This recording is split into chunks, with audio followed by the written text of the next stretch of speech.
के चली जाती है और ढेर सारा पैसा ले जाती है।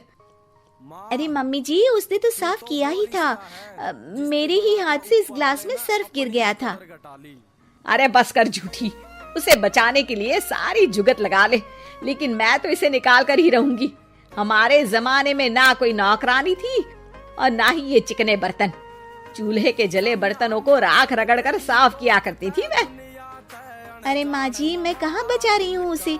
और वैसे भी आजकल नौकरानी जरूरत नहीं, स्टेटस सिंबल बन गया है। अब आप बताओ, मैं मुन्ना को नीचे घुमाने ले जाऊं तो लोगों से क्या बोलूं? झाड़ू पोछा खुद लगा रही हूँ। लोग सीधा यही पूछते हैं कि कौन सी नौकरानी काम कर रही है तेरे घर पर। अरे बस कर, ये भी कोई बात होती है? मम्मी जी, आप नहीं समझेंगी।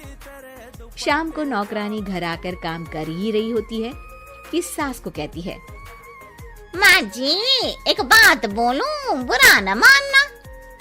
अरे वैसे तो मुझे तेरी शक्ल ही पसंद नहीं है, बात क्या खाक पसंद आएगी।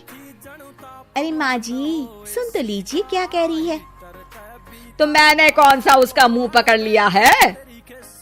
अरे माँ जी, वो लाल साड़ी पहनती हो ना पहना करो।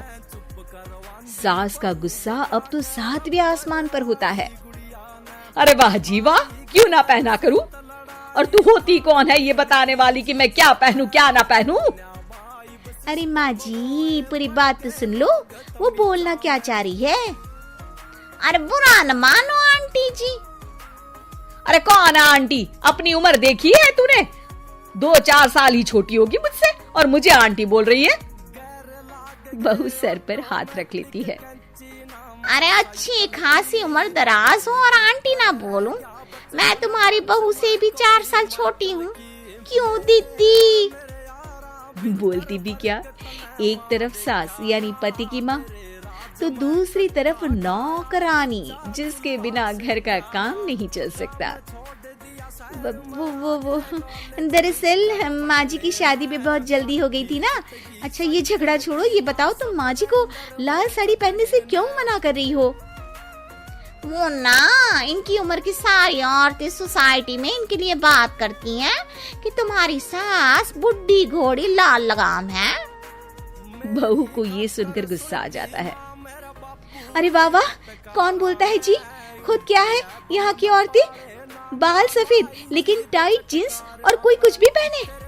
अरे पहनना हमारा निजी हक है, किसी को कुछ हक नहीं बनता कि वो मेरी सास के लिए कुछ बोले। मैं आज ही जाकर माँ जी के लिए लाल जींस लेकर आऊंगी, फिर देखो कोई क्या बोलता है। अरे चुप लाल जींस। अरे सुन नौकरानी की बच्ची, जाकर बोल दे उन लोगों से कि उन लोगों की तरह मैं उड़ती नहीं फिरती हूँ घर बार छोड़कर। अपने बच्चों और नाती पोतों में मन लगाती हूँ, ना कि सारा दिन ताश के पत्तों में आंख गड़ाकर 3 पत्ती खेलूं। नौकरानी वहां से चली जाती है। वैसे बहू, नौकरानी के क्या फायदे हैं ये तो पता नहीं, लेकिन सबसे अच्छा तो ये कि पता चल जाता है कि कौन किसके लिए क्या बोल रहा है। सोसाइटी में तेरा नौकरानी रखने का इरादा बिल्कुल ठीक था। अगले दिन उन लोगों के घर की बेल बजती है।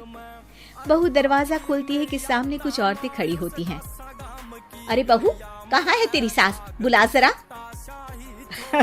अरे बहन जी, आप सारी एक साथ आइए आइए, कैसे आना हुआ? अरे 3 पत्ते खेलने आई हैं, क्यों खेलोगी? क्यों नहीं, वैसे भी बड़े दिन हो गए, एंटरटेनमेंट हुआ नहीं।